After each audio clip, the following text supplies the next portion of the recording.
สวัสดีครับสวัสดีคนรักเครื่องบินบังคับวิทยุทุกคนนะครับแล้วก็สวัสดีทุกคนที่คลิกเข้ามาชมคลิปผมด้วยนะครับวันนี้จะพาคุณผู้ชมมาเฟิร์สไฟล์เครื่องบินบังคับวิทยุพิลตุส PC6 ปีกยาว1เมตร20เซนติเมตรกันคุณผู้ชมไม่ใช่ลำนี้นะครับเป็นอีกลำหนึ่งคุณผู้ชมแต่ลำเนี้ยผมขอเอามาอวดก่อนแล้วกันนะครับพอดีเพิ่งจะทำเสร็จนะครับเป็นสินค้าใหม่จากค่ายวัดบังเอิญนะครับเครื่องบินพิลตุส PC6 ที่คุณกำลังเห็นอยู่ตอนนี้นะครับเป็นเครื่องบินพิลตุสปีกยาว1เมตร36เซนติเมตรนะครับลำตัวยาว1เมตร10เซนติเมตรคุณผู้ชมลำนี้สร้างจากไม้ทั้งลำนะครับผิวนอกเป็นไม้บันซ่า5มิลนะครับแล้วก็เสริมแข็งด้านในด้วยไม้พลายวูด3มิลนะครับส่วนโครงด้านในที่เสริมแข็งนะครับก็เหมือนในคลิปที่แล้วที่คุณได้เห็นไปคุณผู้ชมแข็งแรงแน่นอนนะครับลำนี้จะไปเฟิร์สไฟล์ในวันอาทิตย์ที่จะถึงนี้นะครับยังไงก็ฝากติดตามกันด้วยนะวันนี้ขอเอามาอวดก่อนเลยสำหรับสินค้าใหม่ของเรานะครับแต่วันนี้นะครับเดี๋ยวมาชมอีกลำหนึ่งคุณผู้ชมซึ่งเป็นเครื่องบินของพี่หลงนะครับเป็นงานจากค่ายวัดบังเอิญเช่นกันคุณผู้ชมลำนี้เป็นเครื่องบินพิลตุส PC6 ปีกยาว1เมตร20เซนติเมตรนะครับลำตัวยาว85เซนติเมตรมอเตอร์ที่ใช้เนี่ยเป็นมอเตอร์บัสเลดเบอร์2815 1,500 kV นะครับใบพัด9นิ้วคุณผู้ชมแล้วก็สปีดเนี่ยใช้แค่40แอมป์เท่านั้นนะครับแล้วก็แบตเตอรี่ที่ใช้เนี่ยก็เป็นแบตลิโพ3เซลล์ทั่วไปนะครับลำนี้เนี่ยมีแฟลปด้วยนะคุณผู้ชมนะเป็นเครื่องบินปีกแพ้งแล้วก็มีแฟลปในตัวด้วยนะครับพี่หลงก็ชอบแบบนี้ก็จัดให้เขาเลยคุณผู้ชมแต่วันนี้นะครับเราจะให้เขาเฟิร์สไฟล์โดยที่เราจะไม่ไปยุ่งเกี่ยวกับการเซตการประกอบใดๆเลยวันนี้มาดูกันแบบเพียวๆเลยนะครับสำหรับการเฟิร์สไฟล์เครื่องบินพิลตุส PC6 ปีกยาว1เมตร20เซนติเมตรลำนี้กันนะครับไปชมกันเลยดีกว่าคุณผู้ชม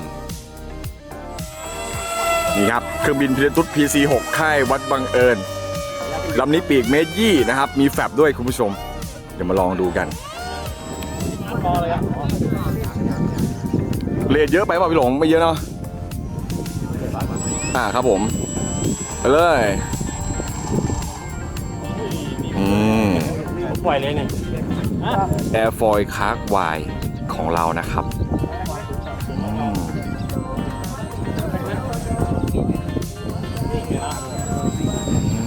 ไม่ได้อัพเลยมาทั้งลำตอนแรกภูมิใจจังคุณผู้ชม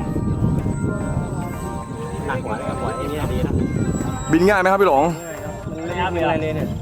กินไปหรอไม่ได้กินอะไรเลยว่าแต่บินง่ายหัวเบาแล้วก็น้องแดงเร็วด้วยว้าวเร็วได้ด้วยว้าวร้อยเร็วนี่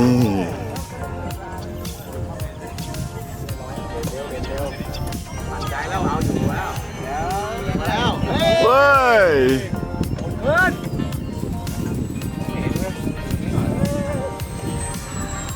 ว้ามันไม่ใช่ทีมอะไรเลยอ่ะแข็งเลยเนาะทีมหน่อยเอาเป็นวิธีมาร์กงานมาร์กตำแหน่งแบบเรื่อยๆทีมหน่อยแล้วกันว้า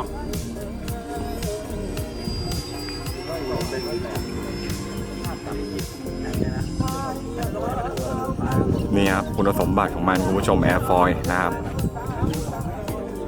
จัดแบบเต็มๆไปเลย Air Foil เราว้า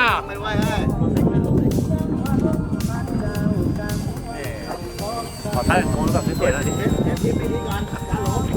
เปิดแบบมาแล้วเวียงไปเวียงมาแบบจะบินช้าจะยกไงพี่ว้าไปเลยทัดโค้งเลยเว้ยถ้าจะโลต้องโลหรอแซ่บอยู่เหรอเนี่ย อันนี้บินแบบโซโลภูมิใจจัง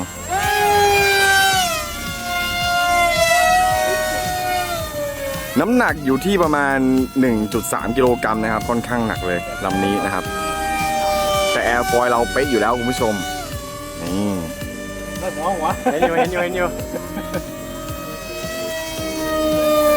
นี่พี่หลงก็บินช้าๆนะคุณผู้ชมนะ สำหรับการ First Flight เครื่องบินพิลตุส PC6 ของพี่หลงในวันนี้นะครับก็ผ่านไปด้วยดีนะครับวันนี้ก็ต้องขอบคุณทุกคนนะครับที่คลิกเข้ามาชมคลิปผมนะถ้าใครสนใจเครื่องบินโฟมหรือว่าเครื่องบินไม้บันซ่าเนี่ยสามารถติดต่อเข้ามาใน Facebook ของผมได้เลยนะครับเงินมัดจำไม่ต้องนะครับทำเสร็จค่อยว่ากันถูกใจไม่ถูกใจค่อยว่ากันอีกทีนึงนะครับถ้าไม่ถูกใจก็ไม่เป็นไรคุณผู้ชมของผมเนี่ยชิลๆอยู่แล้วสำหรับลูกค้านะครับวันนี้ก็ขอบคุณนะครับที่คลิกเข้ามาชมคลิปผมนะครับไว้เจอกันใหม่คลิปหน้านะครับสวัสดีครับ